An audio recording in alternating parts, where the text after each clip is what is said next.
একবার একজন গ্রাম্য অশিক্ষিত ব্যক্তিকে বিশ্বনবী জিজ্ঞেস করলেন, তুমি কি সাক্ষ্য দাও আল্লাহ তাআলা এক এবং অদ্বিতীয়, আর আমি আল্লাহ তাআলার রাসূল?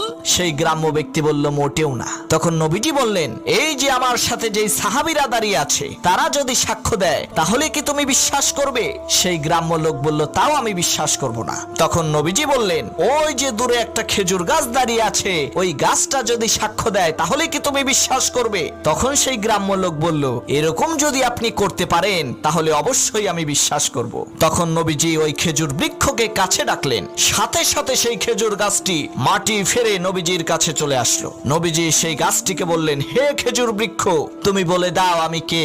তখন সেই খেজুর বৃক্ষটি বলল, আশহাদু আন্নাকা রাসূলুল্লাহ, আমি সাক্ষ্য দিচ্ছি যে আপনি আল্লাহ তাআলার রাসূল। এইভাবে 3 বার সেই খেজুর বৃক্ষটি নবীজির রিসালাতের সাক্ষ্য দিয়ে আবার তার আগের জায়গায় ফিরে গেল।